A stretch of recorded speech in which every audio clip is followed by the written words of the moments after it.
What's up, ladies and gentlemen? My name is Zach with ZB Tech. Welcome back to the show, and today we're going to be talking about the Canon R5. So this guy here is the R5. It is a very heavy-duty, full-frame camera from Canon. It's their newest in the lineup with their mirrorless cameras, along with the R6. This is your more high-end professional camera. Again, me being an amateur is something I definitely don't need. Do I have it? Yes.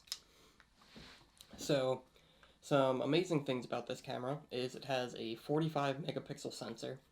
So you get amazing detail in pretty much all your photos, as long as they're in focus, of course. You have a 12 frame per second mechanical shutter and 20 frame per second electronic shutter. The mechanical shutter is exactly how you would think it would sound. It's kind of clunky, and the electronic is nearly silent. The only time you're really going to hear it is if you hold this camera like up to your ear and you're holding the button. So in here, we're going to open this guy up. You do see the shutter there. It does protect the sensor when the lens cap, or well, the body cap is off. With this new, I guess you could call it the flagship camera from Canon, it does have 8K 30 FPS internal recording in even 8K RAW. I'm not 100% sure what the differences are there, but apparently it's really nice. You also get 4K 120, so you can get some really nice slow-mo. My only issue is you get the 4K 120, but why didn't they also give us 1080 120? Because there is issues with the 4K and of course the 8K overheating very quickly, so it makes it hard to really get any extended time out of that recording. Along with having those high data recorders, you do get two card slots in here. You have a typical UHS-2 SD card slot, as well as a CF Express. I think it's a Type B. It's this like the medium one, so I think that's the Type B card slot. You have a 3.15 inch full touchscreen LED display. It's a very bright display, and it is a flip out, so that way you can even use it for vlogging, even though this is a very expensive camera to be vlogging on. You also have on the back here, for menu navigation, you get a little kind of thumbstick and a full scroll wheel. And this guy here actually even has in-body image stabilization at 5-axis, so if you're trying to take a picture at a higher, or I guess a slower shutter speed, as long as you're you're not shaky hands McGee or anything like that, you're not going to have too many issues getting a good still image, even if you're pushing like 1 to 2 seconds of a shutter. You also have that fully with your recording, so when making videos, a gimbal it's a little less necessary with something like this, because you do get that image stabilization.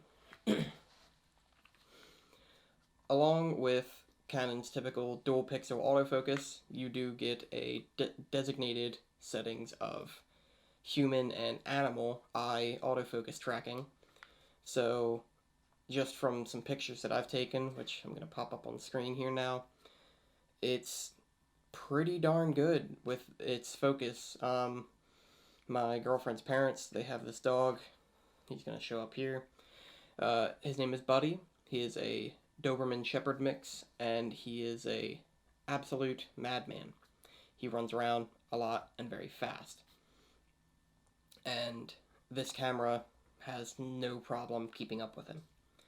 Now, my only issue with the shutter speed that we spoke about before, the 12 frame per second and 20 electronic, is when adapting EF lenses, it seems to actually kind of cut back on that shutter speed. So we're going to go in here.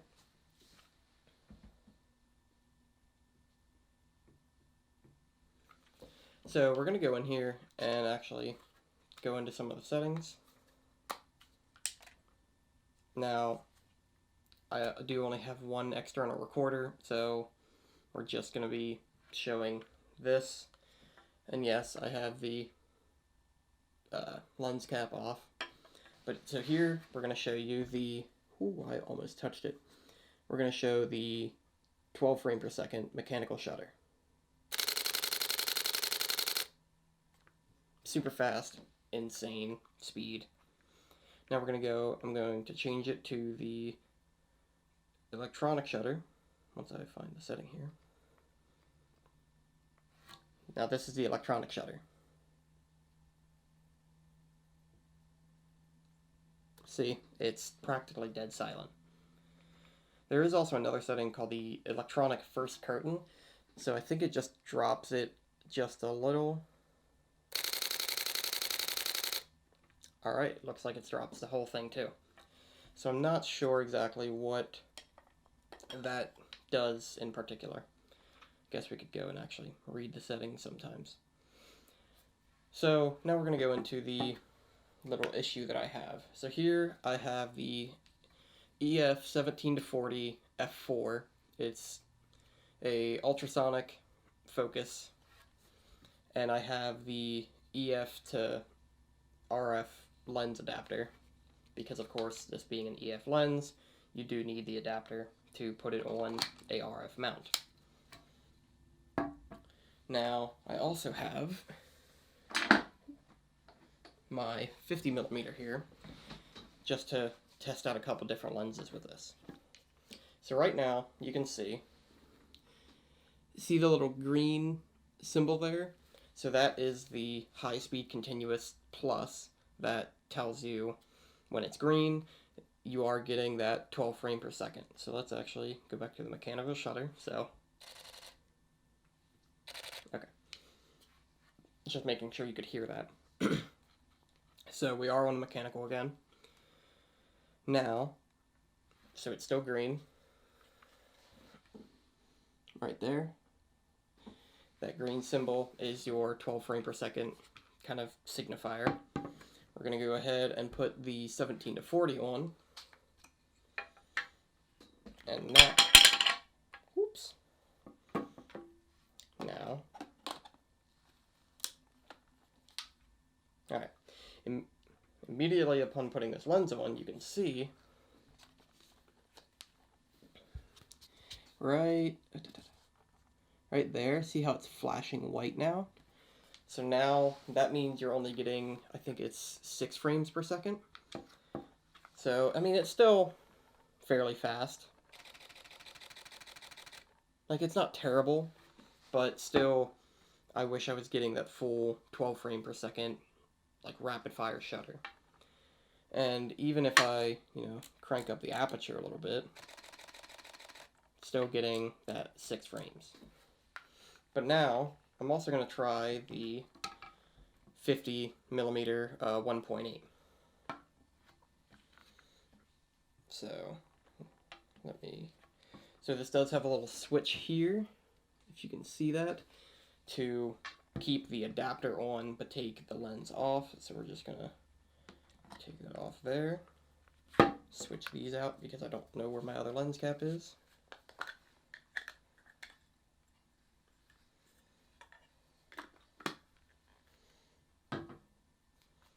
Pop on our nifty 50. Boom. Yeah, so now I have the 50mm on. We are at f4. Let's crank it down to 1.8.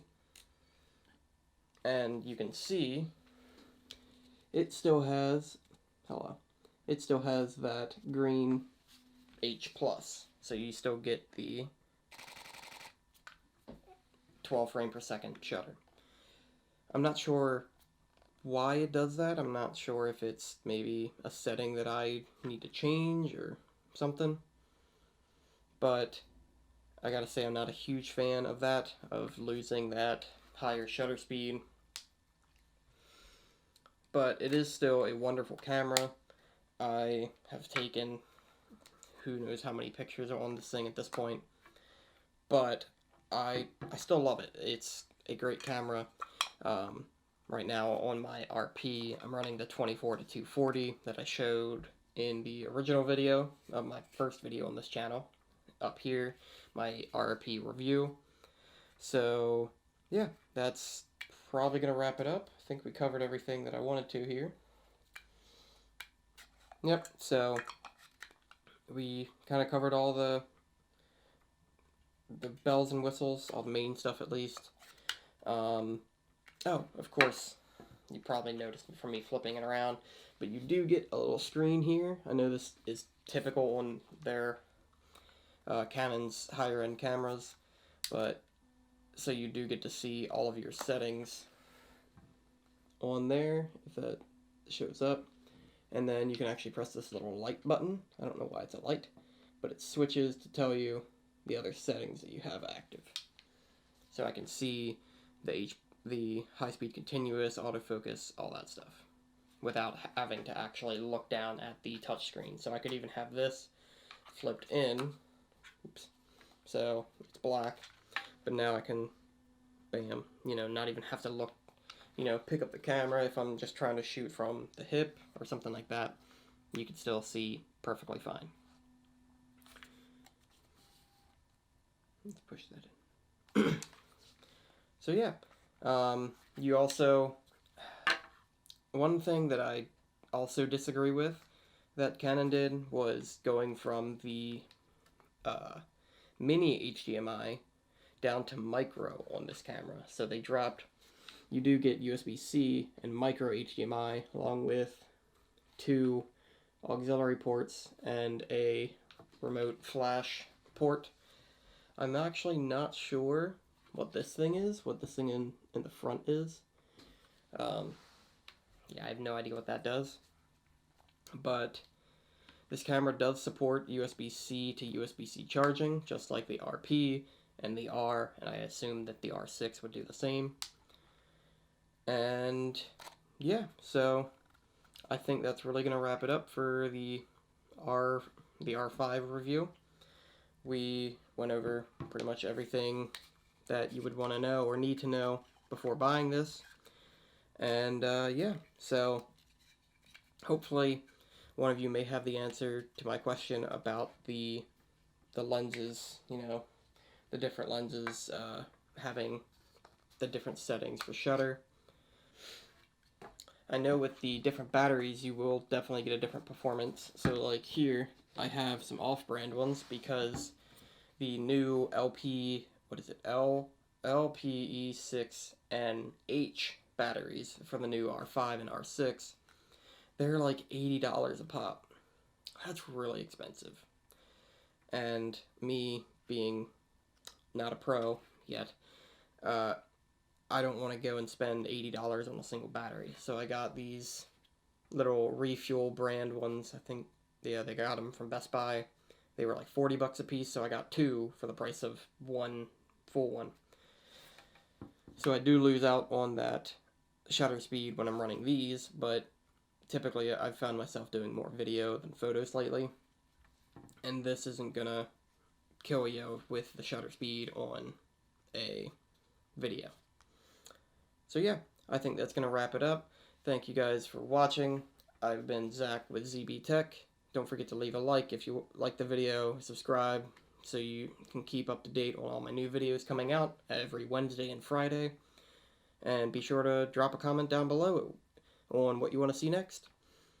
Thank you guys again, and I'll see you in the next one. Peace.